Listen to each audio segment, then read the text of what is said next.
Levantai-vos, levantai-vos,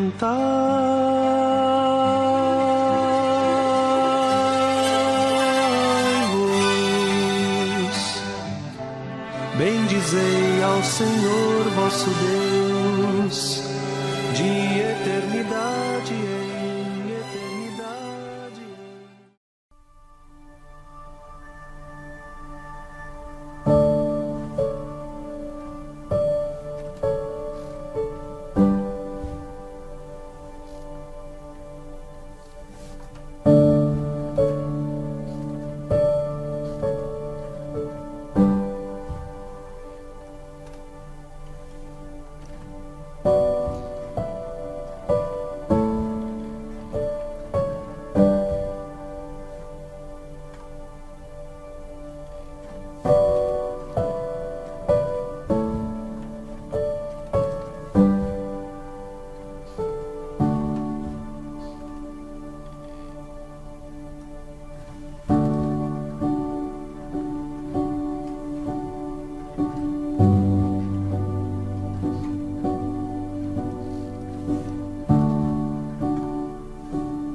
Essa passagem apresenta um momento muito curioso.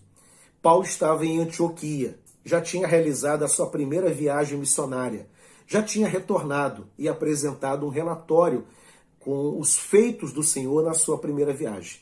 Estava muito bem, convivendo com seus irmãos em Antioquia, e diz o texto, no início do capítulo, que um grupo de homens, oriundos lá da região de Judeia, que esses homens chegaram e eles disseram o seguinte, fizeram a seguinte afirmação: olha, não basta crer em Cristo para estar salvo, é necessário também guardar a lei de Moisés. Aquilo foi um problema, pois não era esse o ensino que Paulo vinha apresentando para os irmãos. Paulo era um pregador da graça, Paulo era um pregador que apresentava a famosa doutrina da justificação pela fé. Tudo que o homem precisa para obter a salvação e desfrutar da vida eterna é crer em Cristo.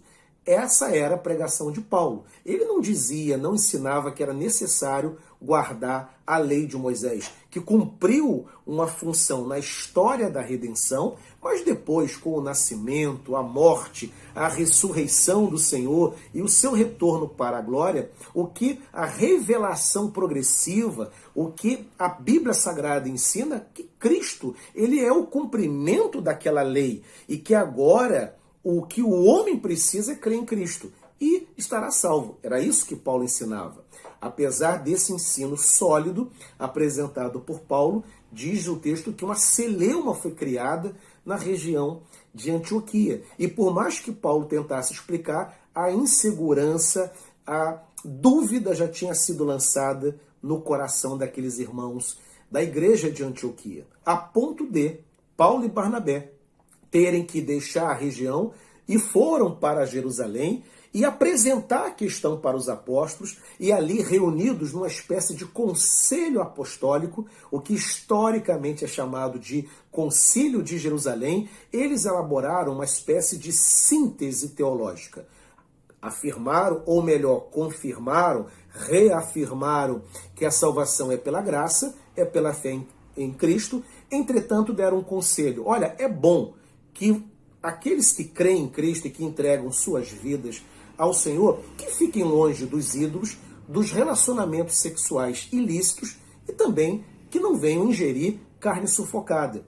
Essa postura é bom, é uma postura disciplinada, e ela evitará que a consciência alheia fique atingida. Ela não vai ferir consciências, especialmente a consciência dos judeus, que valorizam muito a lei.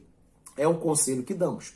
E após essa conclusão, diz o texto ainda que Paulo e Barnabé decidem voltar para Antioquia, levando uma carta com esse resultado, com essa síntese teológica. Mas eles não foram sozinhos. Eles foram com Judas e foram com Silas. Foram acompanhados, portanto. E diz o texto, em destaque nessa noite, que quando Judas e Silas chegaram ali na região de Antioquia, apresentaram a síntese teológica, a conclusão dos apóstolos, porém fizeram mais. Não ficaram nisso. Diz o texto que eles consolaram e fortaleceram os irmãos. Eu fiquei pensando, queridos, nessa postura desses dois homens. E no que o verso de número 32, ele deixa de ensino para nós. O que esse verso aponta para nós? Primeiramente, todos nós precisamos de gente por perto que seja instrumento de consolo do Senhor na nossa vida. Nós precisamos ser consolados, nós precisamos, porque enfrentamos momentos de insegurança, momentos de dúvida, passamos por momentos de tribulação, de incertezas, enfrentamos as nossas crises pessoais, os nossos problemas conjugais, ameaças de desemprego. São muitos os fatores, muitos os motivos que nos levam, às vezes, a enfrentar um momento em que ficamos entristecidos, ficamos com dúvida, ficamos inseguros. Os irmãos da igreja de Antioquia, mediante aquele ensino daquele grupo de homens, oriundo lá da Judéia, aquele ensino os deixou preocupados. E eles estavam entristecidos. E não era por qualquer motivo. A insegurança, a tristeza deles tinha um motivo muito sério. Eles haviam dito que se não estivessem guardando a lei de Moisés, toda a fé em Cristo não seria suficiente para salvá-los. Eles não desfrutariam da vida eterna com Deus. Então era uma dúvida complicada. Porém, como diz o texto, eles foram consolados e foram fortalecidos. E eu fiquei pensando como é bom nós termos pessoas assim, perto de nós, que podem nos consolar, que podem ser instrumentos do consolo do Senhor, que podem liberar palavras que confortam o coração, palavras que entram fundo realmente na alma. Como é bom ouvir uma voz que apazigua a nossa alma, que pacifica o nosso coração. Como é bom ouvir a seguinte frase: olha, fica tranquilo, tudo vai dar certo, conta comigo. Isso é muito bom. E aqueles homens tiveram, portanto, essa experiência. E como essa experiência ela é libertadora, como essa experiência é abençoadora, como ser confortado, ser lembrado. Como é bom quando alguém, sabendo que nós estamos precisando, não ironiza o nosso sofrimento, não subestima a nossa dor, não despreza o nosso desconforto, mas ao contrário, estende a mão, estende a destra da comunhão, libera a palavra da justiça e o seu tratamento oferece cura para a nossa alma, tranquilidade para o nosso coração. Isso é bom demais. O texto diz que também eles foram fortalecidos na fé. Silas e Judas chegaram e eles não deixaram o ambiente mais tenso. Eles não foram instrumentos de confusão. Eles foram instrumentos de pacificação. Que coisa boa. Que experiência maravilhosa. Então, os irmãos da igreja de Antioquia foram devidamente tratados, com consideração por aquela dupla de apóstolos. Mas eu quero também pensar com os irmãos, tanto no lugar dos membros da igreja de Antioquia, que passaram por essa experiência de serem tratados, de serem visitados, de serem consolados, de terem a fé fortalecida no Senhor, e como isso foi bom. Mas eu quero também olhar para a ação do próprio Silas e do próprio Judas, levando aquela carta, aquele resultado, aquela síntese teológica, como eu disse, e como eles foram usados por Deus para tranquilizar aqueles irmãos. Eles sabiam que a igreja estava aflita. Eles sabiam que aqueles irmãos estavam inseguros na sua certeza de salvação. E eles chegaram lá com uma missão, não apenas anunciar o resultado do concílio de Jerusalém, mas também tranquilizá-los, consolá-los, fortalecê-los. Fizeram muito mais do que era pedido, muito mais do que era necessário. E aqui eu quero destacar a postura desses homens e comparar com as nossas posturas. Quem é você nessa passagem? Você é aquele que quando chega no lugar, você tranquiliza os irmãos, você consola aqueles que estão aflitos, entristecidos, você é aquele que estende a mão, você é aquele que libera a palavra de Deus através da sua instrumentalidade, da sua voz, você é aquele que escreve uma mensagem, um texto, ou então que dá um telefonema, ou então que grava um vídeo, que grava um áudio, com os recursos que nós temos hoje, e a sua voz, o seu texto, a sua imagem, ela é aquela que, quando é vista, quando é ouvida, ou quando o texto é lido, a palavra ministrada ali tranquiliza, cura o coração daquele que está aflito. É bom ser consolado, mas é bom também, irmãos, sermos consoladores. E aqui eu quero pensar com os irmãos para que nós nunca caiamos no egoísmo, de querermos sempre que se lembrem de nós, e nos consolem, e nos visitem, e liguem para nós, e nos escrevam, e que possam sempre nos ter em suas orações. Vamos inverter, façamos como Silas e como Judas, que deixaram o conforto da sua cidade, que saíram de Jerusalém e foram até Antioquia com a missão de tranquilizar, de consolar e de fortalecer aqueles irmãos. Dá trabalho ser um consolador, dá um trabalho fortalecer, leva-se às vezes tempo para que esse propósito seja alcançado. Inclusive no texto vai dizer que Silas permaneceu ali por mais tempo além do planejado. Certamente ele deve ter percebido, isso está lá no verso 34, quando diz, mas pareceu bem a Silas permanecer ali. É provável que ele tenha percebido que a sua presença era importante por um tempo maior e pagou um preço maior, se dedicou um pouco mais. Como eu falei, queremos ser consolados, queremos ser confortados, queremos ser fortalecidos, mas também temos que consolar, temos que fortalecer. A sua palavra é uma palavra de fortalecimento, a sua postura diante dos irmãos é uma postura de crítica, é uma postura belicosa, beligerante, tensa, ou a tua presença, a tua atuação, o teu engajamento, o teu envolvimento sempre produz paz, tranquilidade, consolo, unidade. Você é aquele que liga as peças, você é aquele que reconstrói, você é aquele que levanta. Não seja, meu querido, aquele que abate. E abater, às vezes, não precisa fazer muito para que alguém se sinta abatido por você. Às vezes basta o nosso silêncio, basta a indiferença, basta não nos envolvermos, basta esquecermos, basta fingir que não existe. A outra parte percebe, a outra parte sente essa ausência. Longe de nós isso. É evidentemente que às vezes nós não estamos num bom momento para sermos consoladores. Há momentos que nós estamos cansados, há momentos que nós estamos tão sobrecarregados que nós não conseguimos prestar atenção em quem está ao nosso redor.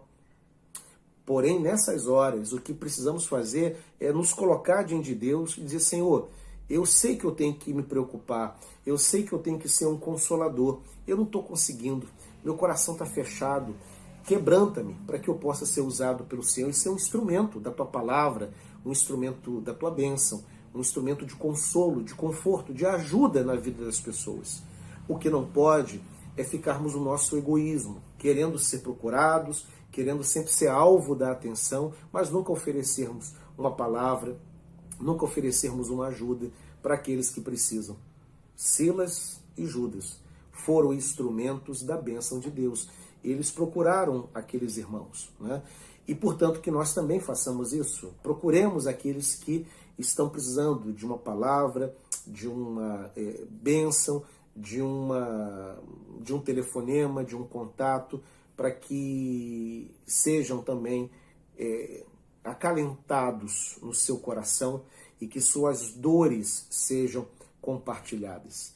O esforço de Silas e Judas valeu muito a pena, porque aqueles irmãos em Antioquia foram abençoados. Após essa mensagem, lembre de alguém. Alguém que talvez precise de um contato seu. Alguém que precisa ouvir da tua parte. Como é que você está? Está tudo bem com você? Qualquer coisa eu estou aqui. Conta comigo. Talvez eu não consiga fazer muito, mas vou estar orando por você. Ou então, além da oração, esta e aquela ação podem contar comigo, que eu vou colocar estas ações em prol de você, em prol da tua família. Você pode ajudar alguém, certamente. O Espírito Santo está na nossa vida e nós podemos ser instrumentos da bênção do Senhor. É muito bom ser consolado. É muito bom ser lembrado. Mas é muito bom também quando nós ajudamos, quando nós abençoamos, quando nós aconselhamos, quando nós somos instrumentos da bênção do Senhor. Faça isso. Seja como Silas, seja como Judas. Como diz o texto, Judas e Silas, que eram também profetas, consolaram os irmãos com muitos conselhos e os fortaleceram. Que Deus te abençoe, que você seja um consolador, que você fortaleça os teus irmãos, todos aqueles que convivem com você, para a glória do nome do Senhor Jesus Cristo. Eu convido você a orar nesse momento. Nós temos pessoas que precisam da oração, irmãos que precisam que nós nos lembremos deles. E talvez nós também estejamos precisando muito nesse momento. Talvez não, certamente nós estamos precisando muito também da bênção de Deus sobre as nossas vidas. Convido você, portanto, nesse momento, a orar junto comigo.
Senhor, louvado seja o teu nome.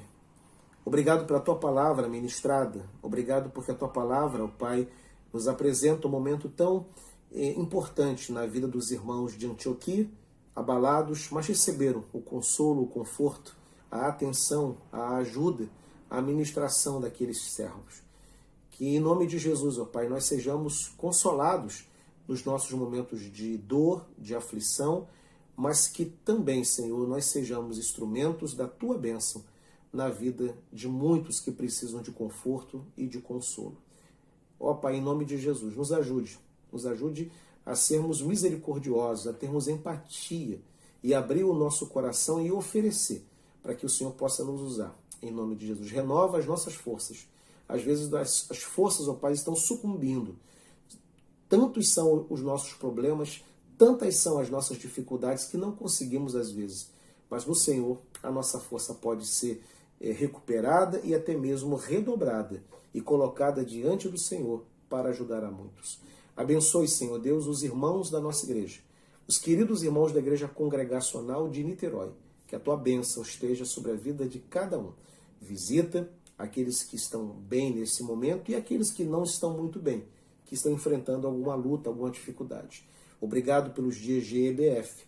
Obrigado pela vida das crianças, Senhor, especialmente da menina que entregou o coração para o Senhor Jesus Cristo.